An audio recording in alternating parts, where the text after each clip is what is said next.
नमस्कार, मैं हूं प्रगति अग्रवाल और आप देख रहे हैं राष्ट्रीय जगत विजन न्यूज। छत्तीसगढ़ दिव्यांग सेवा संघ ने विगत 3 वर्षों से अपनी 6 सूत्रीय मांगों को लेकर शासन प्रशासन से अवगत कराया है।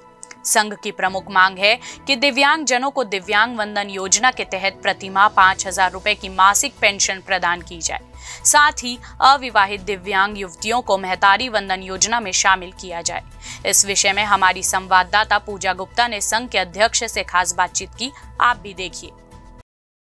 इस संबंध में छत्तीसगढ़ दिव्यांग सेवा संघ ने मुख्यमंत्री विष्णुदेव साय, महिला एवं बाल विकास मंत्री लक्ष्मी राजवाड़े, उप मुख्यमंत्री विजय शर्मा और उप मुख्यमंत्री अरुण साव को पत्र सौंपकर अपनी मांगे रखी थी, लेकिन अब तक इन मांगों पर कोई ठोस कदम नहीं उठाए गए हैं। इन सभी मुद्दों को लेकर छत्तीसगढ़ दिव्यांग सेवा संघ ने 26 मार्च को रायपुर में मरीन ड्राइव से जय स्तंभ चौक तक पैदल मार्च निकालने का ऐलान किया है। संघ का कहना है कि यह मार्च हजारों दिव्यांगजनों की आवाज को शासन तक पहुंचाने का एक प्रयास होगा, ताकि उनकी समस्याओं का समाधान हो सके। संघ ने यह भी चेतावनी दी है कि यदि उनकी मांगों पर शीघ्र कार्रवाई नहीं की जाती तो वे अपने आंदोलन को और तेज करेंगे। छत्तीसगढ़ दिव्यांग सेवा संघ के द्वारा 3 साल से अपने 6 सूत्री मांगों को लेकर लगातार प्रदर्शन कर रहे हैं, लेकिन अभी तक उनकी मांगे पूरी नहीं हो पाई है। तो हमारे साथ अभी सेवक संघ के कुछ लोग हैं जो आज प्रेस क्लब में प्रेस वार्ता किए हैं और उनसे जानकारी लेते हैं कि क्या कुछ उनकी मांगे हैं। क्या कुछ आपकी मांगे हैं?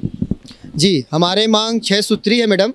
हम लोग लगभग 3 साल से लगातार लड़ाई लड़ रहे हैं, शासन से गुहार लगा रहे हैं कि हमारी 6 सूत्री मांग को पूरा कर दे, लेकिन आश्वासन देने के बाद भी 3-3 4-4 बार हो गए हमको पैदल मार्च करते हुए दिव्यांगजनों को। आज दिनांक तक हमारे कोई भी 6 सूत्री मांग पे विचार भी नहीं किया गया शासन प्रशासन, और इतना नज़रअंदाज कर रहे हैं कि मत पूछो। हमको इसी आहुति के कारण, इसी दुख में आकर के हम लोग सभी छत्तीसगढ़ के पूरे दिव्यांग भाई बहन, सर्व दिव्यांग संघ के जितने भी हमारे छत्तीसगढ़ में दिव्यांग संघ है, सभी लोग एक मत हो करके अपने जो है 26 मार्च को एक मरीन ड्राइव से अनिश्चितकालीन पैदल मार्च जय स्तंभ चौक तक के समय 10 बजे से हमारा ये जो अनिश्चितकालीन पैदल मार्च स्टार्ट हो जाएगा। और ठीक उसी प्रकार से हम आपको बताना चाहते हैं कि हमारी जो 6 सूत्री मांग है निम्न प्रकार है। जैसे कि हमारा 6 सूत्री मांग है, डिप्टी कलेक्टर के जैसे पोस्ट पे आज बड़े टसन से फर्जी दिव्यांगता सर्टिफिकेट लगा करके नौकरी कर रहे हैं लोग। और अभी वर्तमान में जो ग्रामीण कृषि विस्तार अधिकारी के पोस्ट पे जो भर्ती हुआ है, उसमें दिव्यांगजन फर्जी 14 लोगों का नाम मैं खुद अपने संघ के माध्यम लेटर हेड से दिया हूं। उस पर भी कोई कार्रवाई नहीं, शासन प्रशासन उसको बचाने की काम कर रहे हैं। उनका हम यही मांग चाहते हैं कि राज्य मेडिकल बोर्ड से उनका भौतिक सत्यापन जांच हो जाए, शारीरिक दक्षता का माप हो जाए। उसके बाद अगर सही है तो उसको नौकरी में रखें, गलत है तो उसको नौकरी से बर्खास्त करें। वास्तविक दिव्यांगों का इसमें भलाई होगा ऐसा अगर नियम का प्रावधान करते हैं तो।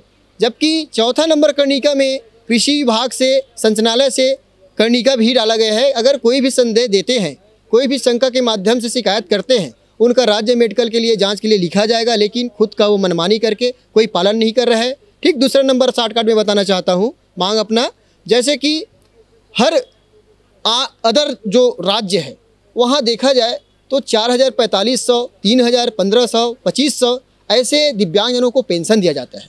लेकिन हमारे छत्तीसगढ़ पूरे खनिज संपदा से परिपूर्ण है, उसके बाद भी यहाँ सिर्फ 500 रुपये दिया जाता है। और 500 रुपये में सिर्फ 5 दिन का चावल भी पेट भर 4 परिवार नहीं खा सकते। तो हमारा मांग है 500 के जगह में कम से कम 5,000 रुपये पेंशन का मांग रखे हैं, उसको देना चाहिए शासन को, ये हमारा मांग है। और ठीक तीसरा मांग है, जैसे कि सामान्य महिला दीदी लोग को 1,000 बिना मांगे वोट बैंक के चक्कर में देते हैं, तो हम भी तो वोट देते हैं शासन प्रशासन को। हमारे दिव्यांग बहन लोग का दिव्यांगता के कारण शादी नहीं हो पाते हैं, तो उनको दिव्यांग वंदन के नाम से, उनको जिसका उम्र 18 साल से ज़्यादा हो गया है, उनको दिव्यांग वंदन में शामिल किया जाए, उनको 1,000 रुपये उनको भी दिया जाए। और ठीक चौथा मांग है, जैसे कि शासकीय कर्मचारी है, अधिकारी है, उनको दिव्यांगता में प्रमोशन दिया जाता है, पदोन्नति दिया जाता है, वो 4% का आरक्षण का प्रावधान है, लेकिन 4% अभी तक के कहीं पर भी लागू नहीं हुआ है, उसको लागू करें। शासन प्रशासन से आपको क्या अवगत कराया गया, क्या आश्वासन दिया गया? शासन प्रशासन से हमें सिर्फ गोलगप्पा खिलाया गया है, आश्वासन बस देते हैं और करते कुछ नहीं है। आज 3 साल हो गए लड़ाई लड़ रहे हैं, आज तक हमको कुछ नहीं मिला है शासन की तरफ से। तो इसी बात पे हम लोग आकर के दुख हो करके पूरे सर्व दिव्यांगजन 26 मार्च को मरीन ड्राइव रायपुर में हम लोग अनिश्चितकालीन पैदल मार्च जय स्तंभ तक चौक तक के करेंगे, चाहे जो भी चीज़ का जो सामना करना पड़े, दुख सुख का हम सामना करने के लिए तैयार हैं। कितनी संख्या में दिव्यांगजन लोग जुड़ेंगे इसमें? हमारे छत्तीसगढ़ में पूरे 7 लाख दिव्यांगजन हैं और लगभग कहा जाए 1-1.5 लाख मान करके चलो आएगा। क्या इसमें रायपुर के ही हैं और बाहर से भी कुछ लोग हैं? पूरे छत्तीसगढ़ से है, पूरे जितने भी अपने छत्तीसगढ़ में 33 जिला है, सभी जिला से अपने छत्तीसगढ़ से यहाँ पहुँचेंगे। तो ये थे छत्तीसगढ़ दिव्यांग सेवा संघ जो लगातार प्रदर्शन करते आए हैं, लेकिन अभी तक उनकी मांगे पूरी नहीं हो पाई है। अब वो 26 मार्च को जय स्तंभ चौक से मरीन ड्राइव तक लगातार पैदल मार्च निकालेंगे। अब देखने वाली बात होगी कि सरकार तक इनकी बात कैसे पहुंचती है और किस तरह पहुंचती है। कैमरामैन छन्नू सिन्हा के साथ पूजा गुप्ता, राष्ट्रीय जगत विजन न्यूज़, रायपुर। फिलहाल इस खबर पे इतना ही। अपडेटेड रहने के लिए देखते रहिए राष्ट्रीय जगत विजन न्यूज़। चैनल को लाइक करें, सब्सक्राइब करें, शेयर करें। नोटिफिकेशन के लिए बेल आइकन दबाना ना भूलें। नमस्कार।